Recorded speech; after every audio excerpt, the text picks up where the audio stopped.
Hey, welcome to WIT Cast. This is our program in which we talk about different types of conversations without the restraint of just bombarding you with a biblical text. I have my friend and my son and my co-host, Rico Jr., or Little Rico like we call him. How you doing, man? I'm doing good. Hello, hello. How is everyone today? You know, we were talking, we had some conversations this week, and we're trying to figure out what to talk about in WIT Cast, and there's so much information that we can talk about. And before that, I'd like to make some announcements, really. Oh, okay. Go ahead. You know, by the way, if you are looking for a really good reading, I want to recommend to you my good friend, her book is Dina Dye's book, The Temple Revealed in the Garden, Priests and Kings. Now, this book is really, really cool, and I'm going to quote from it today a few times when you ask the right questions, so be on point, okay? Oh, man. She did a really good job, Rico, utilizing temple language, temple function, and ancient Near Eastern history. And she has some, she called it vignettes. It's like little stories, fiction, right? Yeah, like little parables. It's like little parables. Yeah. I tell you what, man, she has some pretty good imagination. I don't know how in the world she had to write that thing down. Because she's using a lot of the ancient Near Eastern real true context with temple language, which is real true information, and putting it in a fiction type manner. But what I saw the genius in that is that she has developed her way of presenting the information like in a picture type. You can actually see it as you read it. Right. So if you really, really want to be challenged by looking at creation in a different perspective, I highly recommend the book, The Temple Revealed in the Garden, Priests and Kings by Dina Dye. So go to her website, okay? It's Foundations in Torah, and check it out. And when you put a good review, go to Amazon and check it. And Tyler Don Rosenquist wrote a really cool, recommendation on this. Tyler says, and the reason why I'm naming Tyler is because she's also an outstanding, prolific writer. She has some good books that really help people starting out.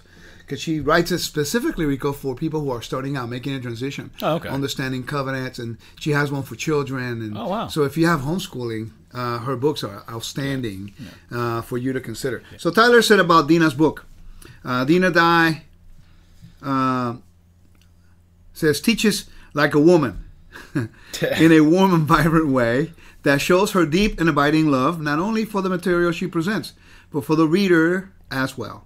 Far removed from from scholar who write merely to impress and pontificate, Dr. Dye imparts both wisdom and knowledge in her beautiful account on how the temple is revealed in the garden. So I just wanted to recommend that book for you. Sounds extremely edifying. We are not sponsored by Dina Dye, by the way. No, we're not sponsored by her. She's not. I'm just her friend, and she's my friend. We're just a fan of her work. That's purely what it is. So that's really funny you say that. I mean, somebody is going to think we are at some point. Yeah, when you do a podcast, everybody thinks that anyone that you plug in, you're getting money from. We're not shilling for money, guys. We're just, Well, maybe she'll buy me lunch next time. Hopefully. We got to bring it up. We'll play this one bit, and then we'll see if she buys lunch. So I'm going to put a plug for my website, wisdomandtorah.com. There we go. And for all of you that have friends that speak Spanish, go to Teshuva, teshuva.tv, Teshuva without an H, okay? TESHUVA.tv. Okay. And we have 11 teachers. And what I've done, we have established a TV station. By the way, we are ministering to 45 countries. And we reach over 1 million people in the last 2 years. Yeah. It's not like we're counting people, but it gives us an idea of how far-reaching it's getting. It's really, really growing, and the doors are opening in the Latin American world in regards to the Torah, Rico. Praise the Lord.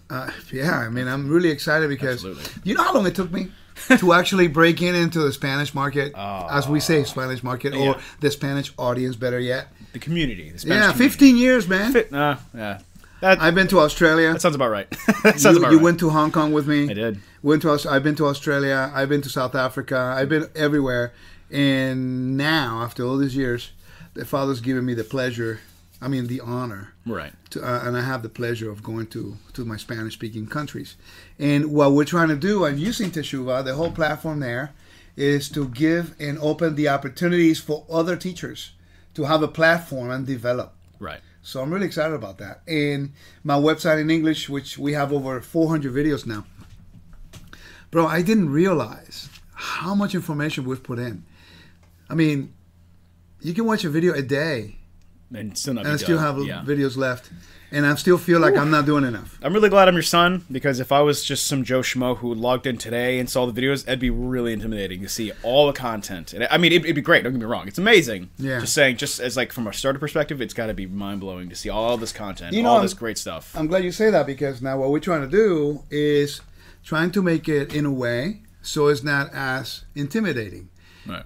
For example, we have the weekly portions, Yeah. and then we have the gospel cycles, which I can't really do them every week because my schedule is crazy, but I'm trying to do them every 2 weeks. It gives me a chance to research, and so people can go at their own pace. Like, for example, if you want to go watch and listen to a Torah portions, you can do it by year. Oh yeah. Yeah. You know, and by the way, each year, people don't know this, each year is a different theme. Right. So I'm covering the portions not from the same perspective as everyone does. I try to, it's more for me, by the way. Yeah. I get that. Well, 'cause- Remember the one that you helped me record on the Ancient Near East? Yeah. The whole cycle. Yeah. It's funny because there are people, when I travel, Uh-huh. they say, hey, Rico, you know, you're doing the Ancient Near Eastern Torah portions, but then you look into the side. Who are you talking to? That's me, everybody. Yep. But the reason was because I wanted to have the opportunity to teach you directly. Right. So I'm glad it was you did. great. Yeah. It was great for you to be there and help me record, but at the same token, I was basically teaching you the whole year. Yeah. So did you get anything out of it? I mean, I like to think I'm a decent human being with a good understanding of near ancient Eastern cultures and covenants and all that stuff in the Torah. So I feel like some of it kind of got through my thick skull. Well, you know, it's just repetition and practice. Yeah, it's true. And just the fact that as a father trying to lead people outside my family to the Torah, it was important for me to teach my kids. Right. That's really more important, if you really think about it. Because imagine, how would you feel if I'm teaching everyone else out there and I treat you like trash? Well, that I would feel like everything you're saying is not the truth. It's all just show and everything like that. But you know, God does the same thing too. You know, he teaches his people first. That's what the gospel really is all about. I mean, the gospel, that's why Paul says to the Jew first and then the Gentile. It's the same pattern. Right. You know, he starts with Abraham, Isaac, and Jacob. All the nations are open, to come into the gospel and to come into the covenant. But he opens it to his family first. And then the family responsibility is to take it out. of course, it's to stabilize the house, and then once that's stabilized, build off of it and expand out. Yeah. I mean, How do you deal with having a father who's just a teacher of the Bible? Because I never really, I don't know if I've asked you, or if I have, we haven't really talked a lot about it. Yeah, we haven't really expanded on it. Like, everyone, a lot of people ask me that. A lot of people do. And I actually we actually know someone that recently moved here that is also the son of a speaker. So he asked me the same thing. And it's weird. Like, it's just a shift in perspective. That's all it really is. You just have to understand that the things you do and the things you say will reflect differently than your friends who aren't the preacher's son. That old saying. But from my own perspective, it's not that weird. It really isn't. Remember how you really got to understand what I was trying to tell you? Because the audience doesn't know the conversations we have, obviously, behind closed doors. I tell my son, remember, you have my last name. Don't mess it up. And I feel bad sometimes because I understand that there's a pressure for the children. And by the way, this is the reason, Rico, why many preachers' kids, PC kids, they rebel. Yeah. I'm just blessed that, you haven't. And that's because I try to make sure that you create an environment for my kids, for you and Tito, that I'm always real here as I am outside. You can't be two different people. You got to be the same. Remember what happened at Sukkot, like 5-6 years ago? That you were playing video games with a kid? It was it was during the week of Sukkot. You're playing video games with a kid, and then all of a sudden, something happens that I went to eat or something like that. Yeah. And the kid's standing next to me, but he thought that you were me. And he's standing next to me, and he looks at me, and then he sees you coming around, and he goes, "Oh, I thought you were the real Rico. That was the funniest thing. Because we were quite big back then. Remember, I was like 260 and you were like 270? Yeah, we're quite portly back then. Yeah. We looked a lot more closer than we do now. I know, man. It's I'm trying to lose another 20, 25, 30 pounds. You want to balance that again? I want to balance it out. You know, the older you get, the older you get, the harder it is. The harder it is consistently for you to go out there and be active, because the more you get involved in ministry and the more you have to spend time with people. What people don't realize is that ministry is not about quoting verses. You know, they see me as a teacher talking all the time, but they don't realize the hours I spend quiet learning. And this is something people don't realize. Oh, Rico talk a lot when I'm teaching, but there are times, and you've seen this because you've seen my development, right? And that's going to lead into what we're going to talk about. But you see my development as a teacher. Right. So, well, I mean, like this again. All this, everything you just said, kind of plays into our first episode, which was all about that. So, if you want to know more, go back to episode 1, please. Absolutely. So, what do you want to talk about? Well, today's main topic, and I'm glad you kind of mentioned the Shabbat and kind of your whole perception about that, because today's topic just so happens to be your own personal progression of your Sabbath and Shabbat perception. And by that, what I mean is, how is it from the very first time you learned and did the Shabbat and everything, how has your outlook, how has your perception of it progressed until like last week when you did it? Like what everything you've learned in the preceding years kind of influenced the way you do it now? You do it now, not even how you do it now, like how you see it, how you how you perceive it every day. You know, back in late 98, early 99, right, I began to look into the Bible in a different way. Mm-hmm. I was praying for the Lord to show me truth and understanding, and to give me wisdom. Just a prayer of Solomon. Yeah. And I actually began to read the 10 Commandments. And that, like everyone in the Messianic Hebrew roots, whatever Torah following believers are, they read Matthew 5:17. Do not think that I came to destroy the law of the prophets, that verse. Right. And I finally got it. I understood it. And I remember that for about a period of 5 months, I was like vacillating with whether or not I wanted to, whether that was for me or that was for Jewish people. The whole argument everybody has. Yeah. The normal thing. That beginning transition everyone kind of struggles with. Of course, we all struggle with that. Yeah. And I was more concerned about what would my family, what would my friends say. I remember when I presented Sabbath to you, you were like, what, 7 years old? Yeah. And I'm thinking, well, how am I going to do this? How am I going to make that transition? Because does that mean that everything I did before was a lie? Well, part of the observance of what I was doing before was a lie in regards to Sunday. Mm-hmm. But my intent was not to follow a lie. My intent was to obey the Creator as I saw, as I was taught in the church. Right. It was intent with ignorance. You didn't know. Yes. You weren't aware, but the intent was still pure. Right. So that's something we forget now, by the way. We come to the Torah, we find the truth, woo-woo! We find the truth, and we start beating people up with it. Yeah, we start to dehumanize the church, which is very bad. Well, and that's something that I'm guilty of, by the way. And you know what? That comes because of bitterness and the stages of grief. So let me go back to the original topic as I digress here. All right. So keep that in mind, okay? It'll come up a little later. All right. So what happens is, Rico, that I began to look into the Bible. And all of a sudden, there it is. Chapters, 20 and Exodus is the 4th command. And I'm saying, well, I love the Lord. I keep his commandments, but I wasn't really. Okay. So now that I had clear that the New Testament didn't talk about Sunday, and, the Torah emphasizes Sabbath everywhere, what am I going to do? Decision, right? So I come around, and I'm still trying to figure out if I really wanted to do this or not, because what would everybody say? That's what the church system is like that, by the way. You're worried about more what your buddies and the people you think love you until you follow Sabbath. They all love you, right? And then everyone abandons you. Man, you go to church every Sunday. Brother, I love you. I want you to know I love you so much. And then you call them the next week. Oh, my God, I got this big revelation. Sabbath. And they don't want to talk to you anymore. The love only lasted until they agreed with you. It's strange how much of a difference 12 hours can make. Isn't that crazy? So I remember it was a Friday afternoon. Right.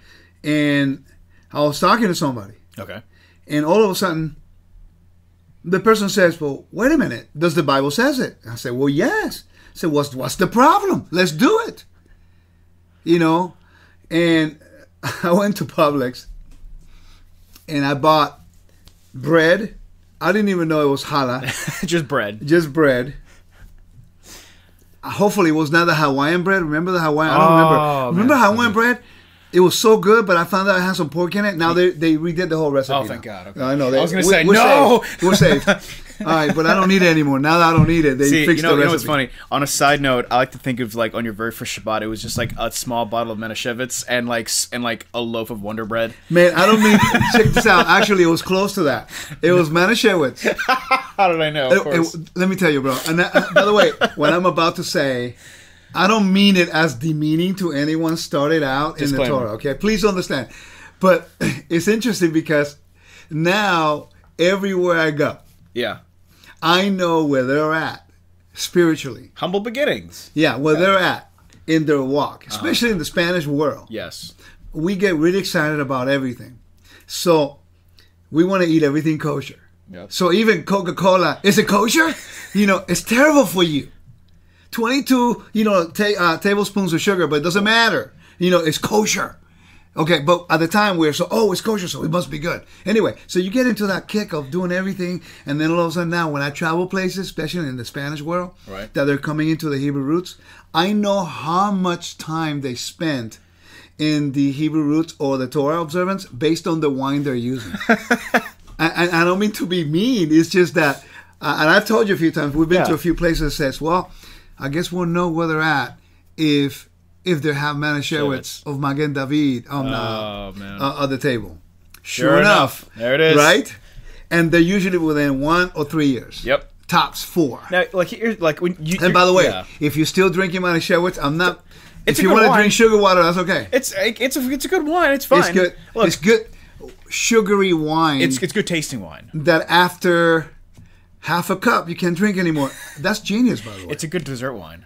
Exactly. It's like a port. Wine. It's like Jewish version of the port wine. There you go. Not the pork wine, the port. Port wine. Yeah, making sure we have that straight. All right. Well, here's the thing. I know your intent when you say these kind of things, because we just got to really reinforce this. The reason you're saying all this, the reason you believe this, is because you went through it. Oh, absolutely. I mean, I was and that's why you can relate. That's why you can relate, because you were just like this. I just laugh because everywhere I go, I see it, and I go like, oh, my. You see yourself. I saw myself, and instead of belittling that, I laugh in a really remembering way. Because going back to that story that I was telling you, so we buy the bread, and we have the Manischewitz wine, and all of a sudden now, we didn't know what to do. I've never kept Shabbat. I never did any of the prayers. I didn't know what it meant. I was just so desperately looking forward to honoring the day that I just sat there. I stood there, the bread and the wine, and I'm thinking, so what do we do now? Seriously, what do we do now? And I'm sure many people listening, they've gone through the same process. This happens with it. Oh, yeah. It didn't dawn on me. Let me go look what Jewish people do. They've been doing it 3,700 years, so they have an idea. Well, yeah, but that's the thing. You just come out of the church, and to you, it's like, oh, those are the Jews. Well, that's the way we were taught. Exactly. So your first instinct isn't to go to them to learn something new. It's to, let me just go to the Bible. But even though I'm embracing Shabbat, we still had in the beginning that anti-Semitic, without really being anti-Semitic or anti-Jewish mindset. Yeah. All right. So here I am, Rico. It was the most exciting Sabbath I've ever had. I prayed, I studied, and I meditated on the Word, and I still had 23 hours left. It was the longest day of my life. Dude, I'm thinking, so what do I do now? Because I'm not watching TV. I'm trying to sit in a room quietly for, seriously, for 23 hours? I didn't know what to do. It's like all of a sudden, so we welcome the Shabbat, and all right, so we got all excited. We start reading the Bible, and but that can only go so far. You can't read for the next 24 hours, so you thought. And I'm thinking, what do I do now? It was like the longest day ever. Then around the next morning, I'm thinking, how long is this day going to be? You know what I mean? It sounds funny now that we look back on it, because now the Sabbath is so short. There's not enough time. It's not enough time, man. It's like, I understand what Paul says. It's like, trying to do Havdalah, and then he's teaching all the way until midnight, and then people are like still want to hear, and they don't realize how tired you are. Yeah, I mean, like it's a thing. Like at least nowadays, the past few weeks, we'll do Shabbat, and by the time I'm done with the first cup of wine, it's already over. It's already Sunday morning. Oh, come on. That's so funny. That's so funny. It lasts. Now we delight in the Shabbat and we learn the steps of how to understand it. Yeah, but the desire, what I miss sometimes. Yeah. And we still, because, my wife, she does an amazing job preparing the home and the environment for Shabbat. So that's really, really cool. I remember when your connection to Shabbat has been the bread. It still is. It's amazing. Still is, right? Oh, I love it. Everybody's different. Right. Tito is the wine. I'm starting to kind of shift perspective. Yeah. Too. It's really good. Because we moved a little bit past Manischewitz, and we never abused the wine clearly, but we try. For example, there was one year that I met the people from Hayovel Ministries. Uh-huh. You know who Hayovel Ministries are, right? You know. Yeah, I know. For the audience who've never listened to us before, Hayovel Ministries is an amazing ministry that is out of Israel. They are believers in the Messiah Yeshua, and they are from Tennessee. But what they've done, they moved to Israel, and they encourage people from all over the world to go and work the land, to become gardeners, right? To become to take care of vineyards, because the Palestinians don't drink wine, so they say in public. So the Israeli farmers, they need to spend money hiring people, to prune and to do the harvest. Right. Well, why would you want to pay the Palestinians who are going to later on come back and burn it? You know what I mean? So this ministry donates their time. People, I've never seen anything like it, bro. People pay money, their airfare and money, to go and get up at 4 in the morning to go do the harvest and prune. That's hard work. I've never done that one because I take tours during that time. I go in November. But the stories that I hear from people, the most amazing stories about how putting their hands in the land and working together with the people of the land have been such an amazing blessing. So one year, when I found out about them, I went to Habracha with my tour, which is the Mount of Blessing, where there's Shechem, where they ratify the covenant, Joshua 24. And I purchased a bottle of wine. Right.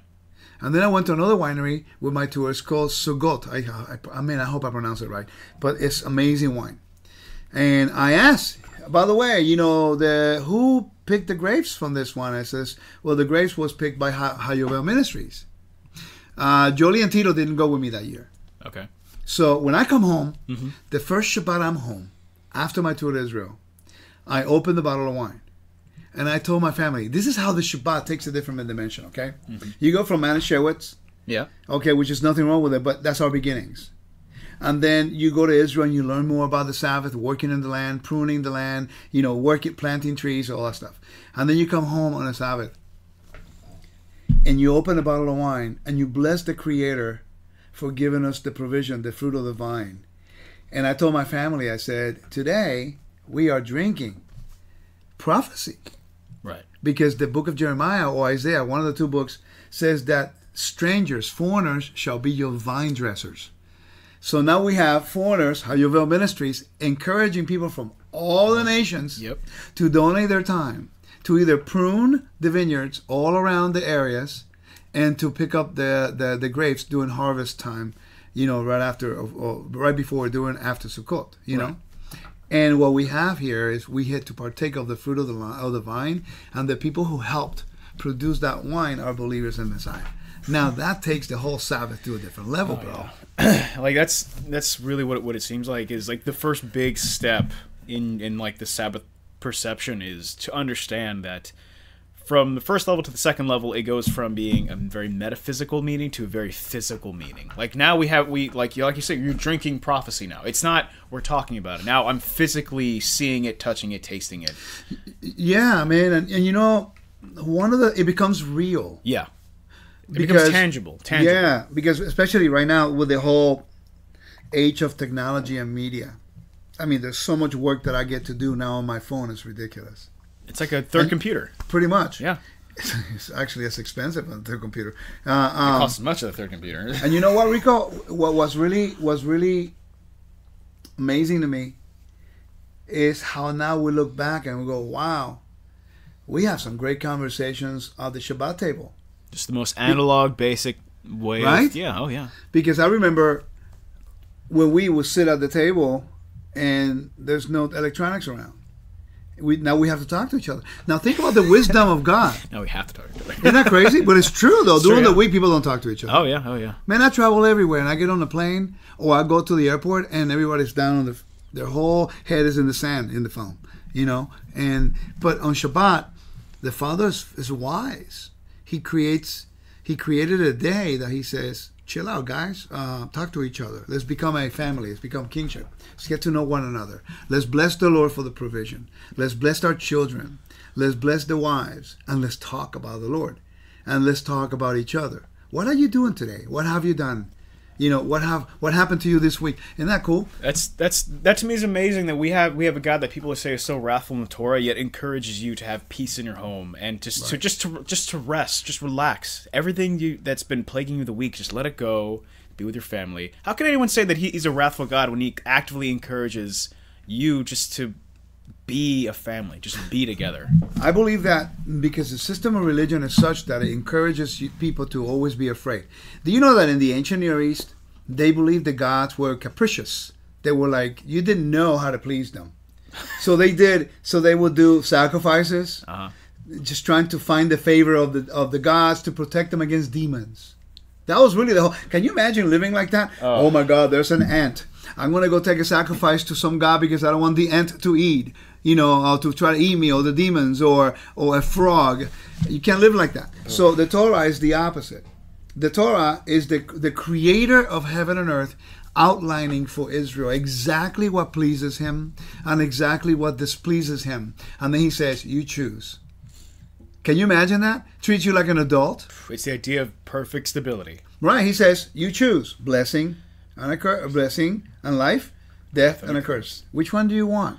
I mean, by the way, if you're a slave, you don't get to choose. And in the ancient world, they believed that humanity was created for the sake of slavery, to become slaves to the gods. And now God says, no, man. I'm going to deliver you out of Egypt, and I want you to have a day off. You were slaves for too long. Relax. Well, think about that. Oh, yeah. What impact would that make in your life? It's huge. I mean, thinking about you're a slave for 210 years or whatever, you're in Egypt. Yeah. And then all of a sudden now, you get redeemed out of Egypt with a mighty strong hand, mighty strong power. And then the first thing He says is, I want you to keep the sign of the covenant. Take a day off. Yeah, a religiously sanctioned vacation every week. Oh, and by the way, it's a feast. Exactly. Yeah. And He says, oh, by the way, you don't need to work. I'm going to give you the double portion on Friday. All you have to do is believe me that I'm going to provide. Every tribe near that area that would even see those people would then be provoked just to question why do you get to work and not make sacrifice and constantly lay awake at night that the gods will strike you down for no reason. Right. Well, that's the whole idea. Yeah, that's to set the contrast. Exactly. Do you know that in Judaism, something really fascinating, but something really amazing. I've learned this. In the custom on Shabbat, and we do it in our home, is to do the Kiddush. Right. The Sabbath evening Shabbat. It's called Kabbalah Shabbat. It's not a Kabbalah. It's reception. Kabbalah is to receive. Kabbalah Shabbat. And the Kiddush. And people say, well, why do we need to do this? And something that I've learned is that this is really what you talked about, the progression and the development. Right. It went from the desire, the raw desire to please the Creator by doing something He told us to, but having no idea how to do it. No clue. Right. To now still learning all these principles. But listen to the transition. You go from wanting to do it with no idea how to do it, and then judging people because they don't do it, but yet we don't know how to do it. You get all that? Yeah, I got it. Okay. I got it, but I don't know if they all got it. Okay. Say it one more time. I don't know what I just said. Oh, but you're great. gonna let me say. Okay, so we'll just loop it. We are doing something we don't know what we're doing. Okay. But the same thing we don't really know how to do well when we start. We use that as a tool to judge and to beat people up who are not doing it. And I did that, by the way. I have no idea how to do, how to observe Shabbat. Okay? Mm-hmm. And all of a sudden now, I'm learning as I study the Siddur and I study the prayers and all that stuff, that the Creator now gives you a greater mandate. He says, I want you to sanctify it. I made it holy, right? But I want you, through your own mouth, to sanctify it every Friday evening. So even though the sun goes down, but if you really think about it, He chose humanity as a vessels and the tools to bring forth its sanctification, to bring forth its observance, so that it can be a witness to the world that it is holy by your God. Wow. That's really cool. So what's the prayer? The prayer goes like this. It's chapters 2 of the book of Exodus, the book of Genesis, Bereshit. It says, the 6th day, thus the heavens and the earth were finished, and all their array. On the 7th day, Elohim completed his work, which he had done. And he abstained on the 7th day from all his work, which he had done. Elohim blessed the 7th day and hallowed it. He sanctified. He made it holy, right? Because on it he abstained from his work, which he had created. But the word there is to make it vekadesh. Vekadesh. Make it holy. The root was kadosh. It's the only time in the book of Genesis that the word holy is found in reference to the Sabbath. And there were no feast days at the time as we know now. Exactly. But Abraham, Isaac, and Jacob were never called holy. They were called righteous. So think about this. Now he separates you. And that's what really helped me understand more, Rico, and to be more committed to it, is the fact that I finally understood that he chose me from the nations. Mm-hmm. And then he says, I know you don't know how to do it, but I want to use you as a witness to proclaim the holiness of my day. Mm-hmm. So when I say that prayer or the verses in a prayer as I open the Shabbat, now he's speaking through us because we're speaking the verses. Right. So literally every Sabbath home, when they're saying this blessing, right, the blessing that is there, or the verses, you are now saying through your mouth that he is your creator, he is your king, and he uses you to sanctify the day. Now, which leads me to this. In Dina's book, something really grabbed my attention in the first chapter. Okay, I spent almost a whole day going really slowly through it. Oh, wow. Because she really did a good job explaining certain things here. Okay, so when you read it, her introduction to Eden. Okay.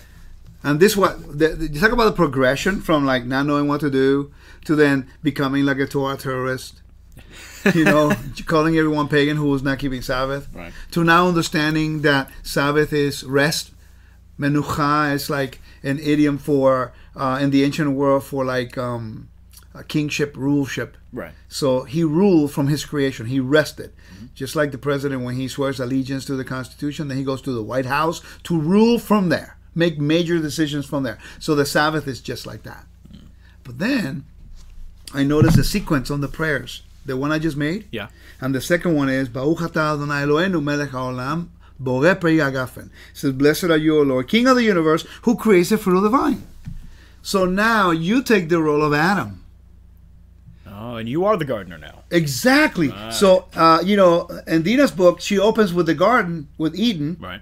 And then it says, from architecture to agriculture. So the Lord introduces creation as the architect of creation. Mm. And then in chapters 2, he introduces himself as the agriculture, in the context of agriculture. Uh-huh. And he places Adam, men, or humanity, in the garden, the earth, for the purpose of becoming gardeners. That's why now you raise the fruit of the vine. That's why Noah, when he came out of the ark, he planted a vineyard. Right. You see what I mean? Yeah. So there's a pattern. So now I know when I say the blessing, he's using us as the vessels to proclaim his holiness. Think about that. Your house becomes a miniature, a micro Eden. Right. Each home becomes a microcosm of the millennial reign. Have you ever thought about it like that? I haven't. Wow. So when you keep the Shabbat and you welcome it, you are now representing the rule of God in your house, the sovereignty of God on the earth, the provider of the fruit of the vine and the bread, agriculture. Wow.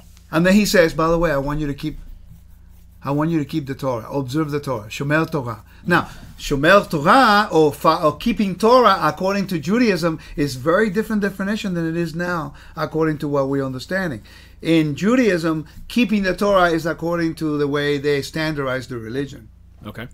So when somebody in the Hebrew says, "Oh, I keep the Torah," but the Jewish person listens and watches them and says, "They're not keeping Torah. They're doing their interpretation of what they think Torah says." So, but originally, keeping the Torah, Shomel, was to guard the garden, because the mandate of humanity was to become the gardeners of that garden. Okay. You see what I mean? Does that make Yes. sense? That make sense? No, it does. It does. Okay, so now what we're doing is we have the mandate to become the gardeners of the Lord by keeping the Torah, protecting the tree of life. That's why in the synagogue service they use is the tree of life. Those who holds of it will be life. Right. You see what I mean? Yeah. But Adam, in his disobedience, he gets exiled, no longer having access to the tree of life. Right? Right. Through disobedience and rebellion. Yeshua, the Messiah, he comes to the earth. He dies. When he resurrects, Mary, who saw him in the who saw him in the garden, when he resurrected, Right. it tells you, and she thought he was a gardener. It tells you in the Gospels. She didn't recognize him because she thought he was a gardener. Interesting. He is also called the last Adam. And he died on a tree. Exactly. There you go. So all of a sudden now, the Messiah brings us back. The veil is rented. Right. The veil rents is a symbolic picture of that now humanity have access, not to the Holy of Holies. No one can go in. But what if I submit to you that is we have access to the tree of life? And what is the tree of life inside the holy place? What is designed as an almond tree in the holy place? The menorah, the candlestick. So all of this thing now starts to make sense. So that long little story that I gave you is to show you how significant the progression of the Sabbath goes. From the deep desire to just obey to that obedience and the study and the development of that obedience leads you to a deeper understanding on our function. Wow. You see, people want to focus only on Sabbath. But what is the function of the Sabbath towards us? What is the message? What does it do? What does it do? What does it do? Oh, so they always talk about Sabbath. You got to keep the Sabbath. I understand we do, but why? What does it mean? How come we have to do it? You know, why did he give it to us? Exactly. No one asks those questions because no one knows what to. Because no one's thought that far ahead. Well, the thing I think right now people are. They're starting to. Yeah, because they're looking outside the box. Yeah. You know, I mean, you study cosmology, and we study ancient Near East, and we study honor and shame, and we studied first century culture and all that stuff. Holy mountains, sacred Yeah, places. sacred mountain. Yeah, sacred mountain. Hey, by the way, you know that Eden. Yeah. Now you know why. Now you see, you led me into something else. We got to stay on topic. We will, man. We will. It's already 40 minutes, man. I know. But so for me, going into my approach to Sabbath has become more simple. Right. It's like, okay, I get it. I know my function. Right. I know what I'm supposed to be. You know your role. Right. Like Adam was supposed to be like a priest in that home. By the way, this is why in Judaism, every head of the house on Sabbath, they can recite the Aaronic blessing. Even though the Aaronic blessing, according to the Torah, is reserved only for the high priest. I mean, only for the priests or the line of Aaron. But on Sabbath, even Jews understand that they have the role to be priests. It's type and shadow of it, right? Because Adam was to be a priest. Exactly.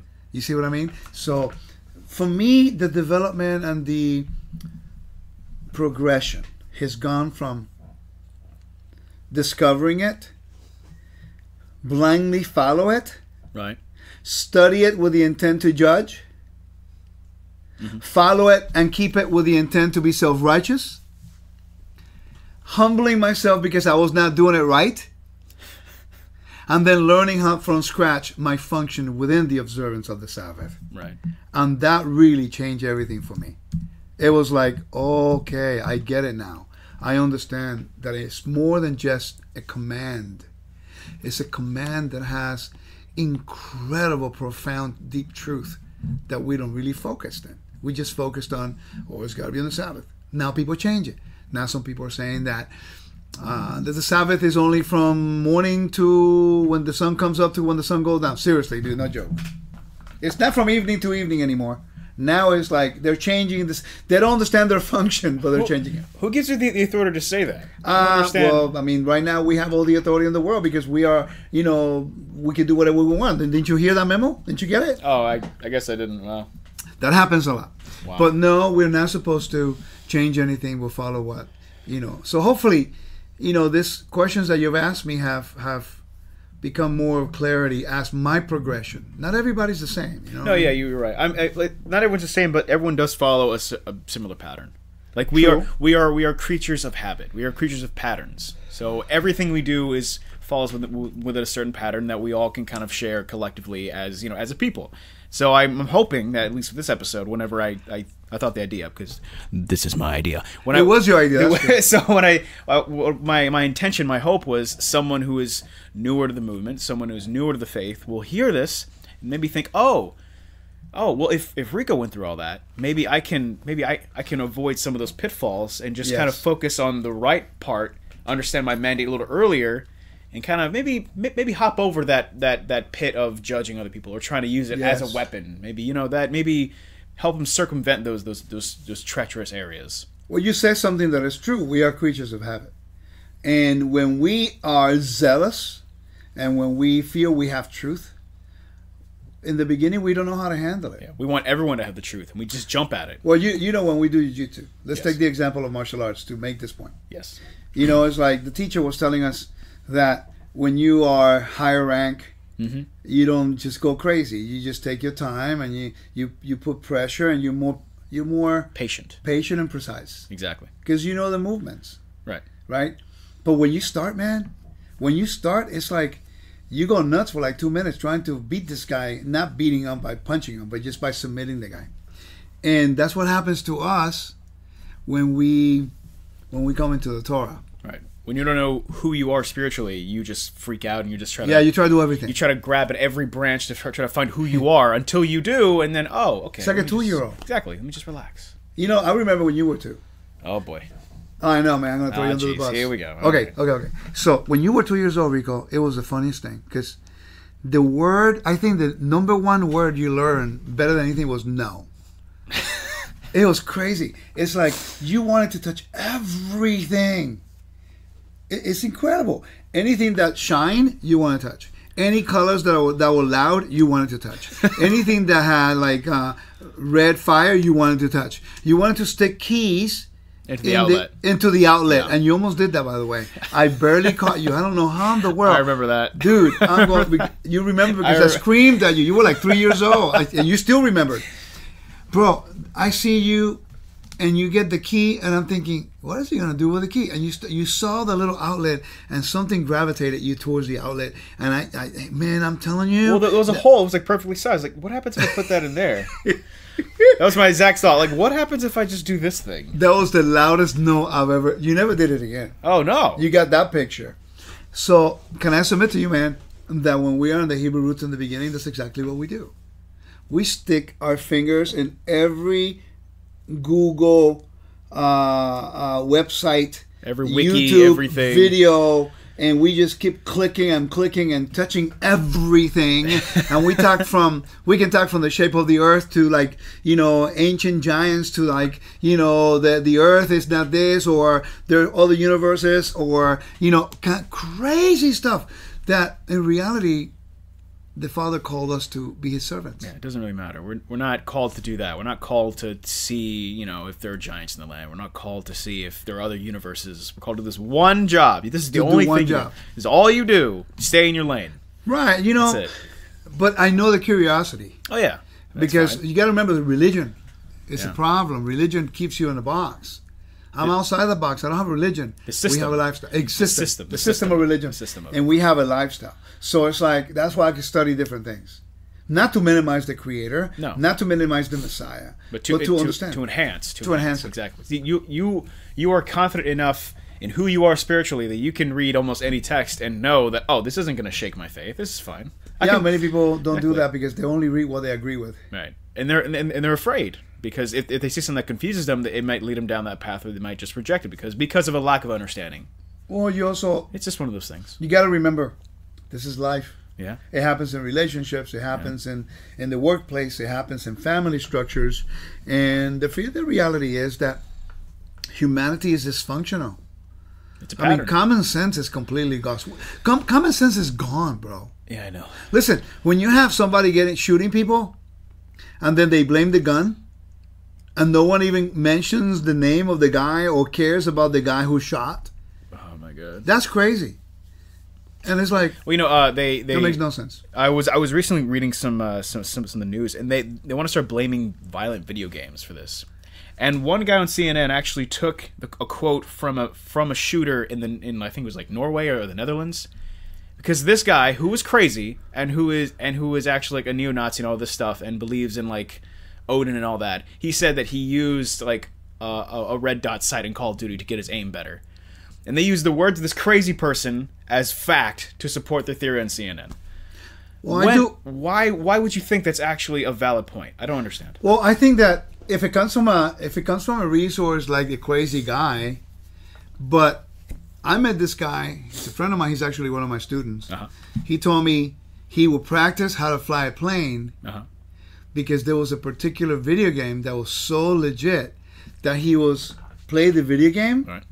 And that would allow him to practice. Those are simulators. I'm talking about Call of Duty. There's nothing about Call of Duty that simulates anything. For some of you who don't know, my son, he went to school for video game design. So this is something near him that he will design. Yes. He will defend it until you die. I will happily die on this hill. Video games do not cause people to be violent. And if you really want to argue with me, you can email me. But you do agree with me, though. We're going to have a little chat here because you agree with me that the video games are so real nowadays that you can get tactical insights on a video game. Okay, let's say the video game will not influence you for the sake of argument. Okay. To kill people, because that has to be either you're out of your mind to do that or not. Right. Would you agree with that? Yes. Okay.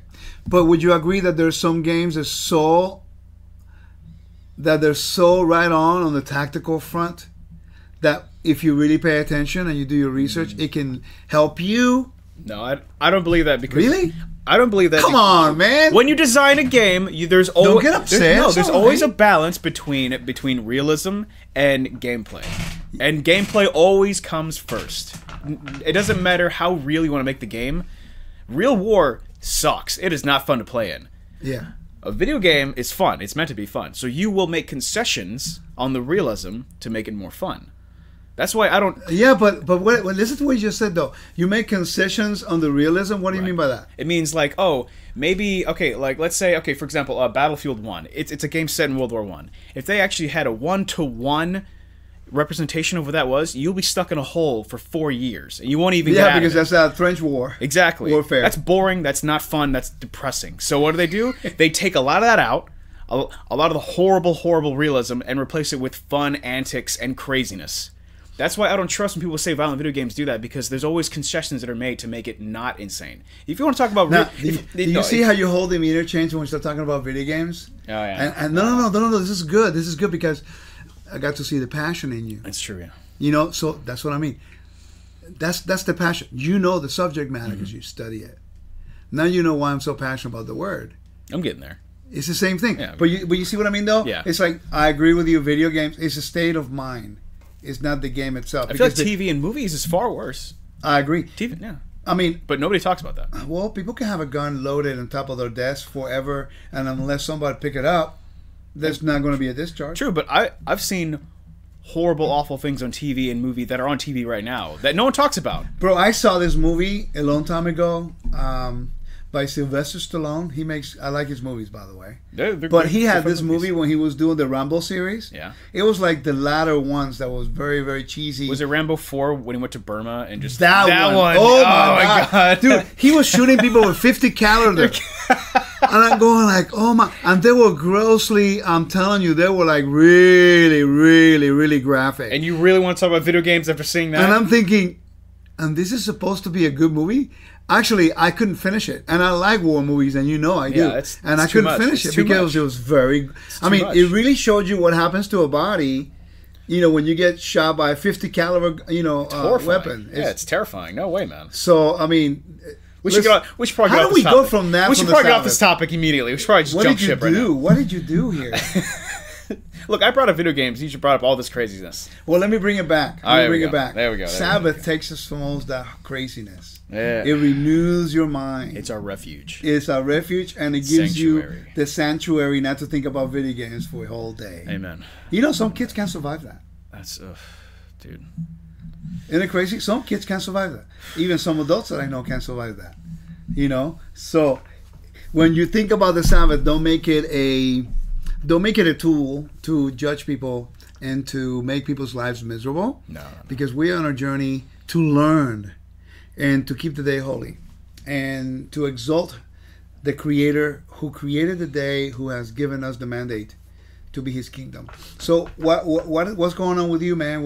How are your studies making a difference in your understanding? You mean in just the Sabbath or just in general? In general. I mean, it's just kind of studying with you and studying the Torah portions every week and just kind of thinking on it and, mulling on it for a while. It's taking what you've taught and what I've taken in. It's helped me to kind of broaden out my understanding. And it takes it from a very spiritual, metaphysical idea and makes it more like a physical, real, more of like historical, thing. Like more concrete. Exactly. What do you mean by metaphysical?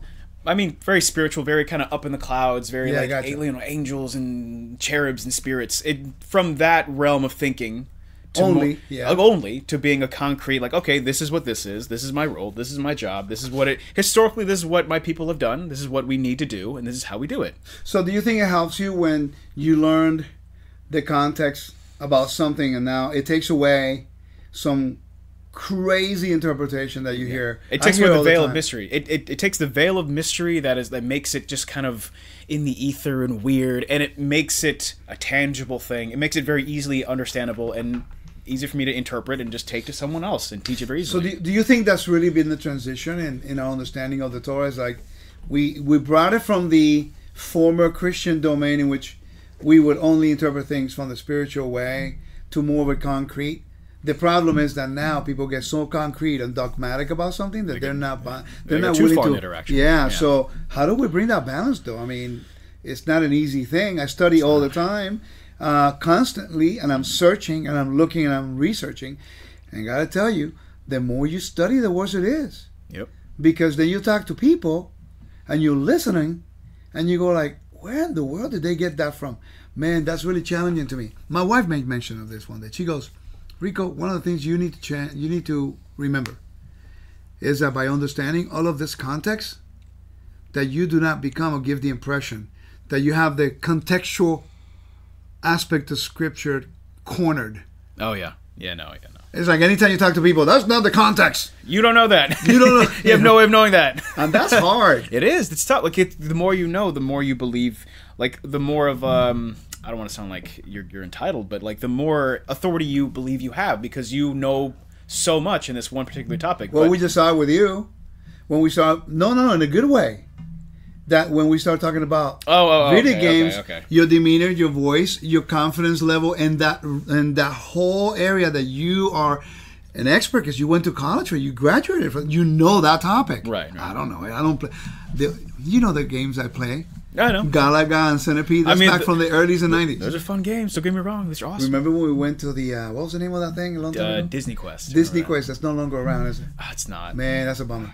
You were like, what, 7, 8, 9 years old, I think? And I took you to Disney Quest. I've never been there. I still remember that, too. Yeah, man. You made that ugly-looking toy that was amazing. It was a T-Rex head on a robot body with pterodactyl wings and bat legs. Don't you judge my creations. They are beautiful, and I love them forever. That's why you were not in charge of the creation of men. We would have been in trouble. We would all look awesome. We'd all be flying with giant bat wings. It'd be so cool. Rico, when we were there, I think it was third floor.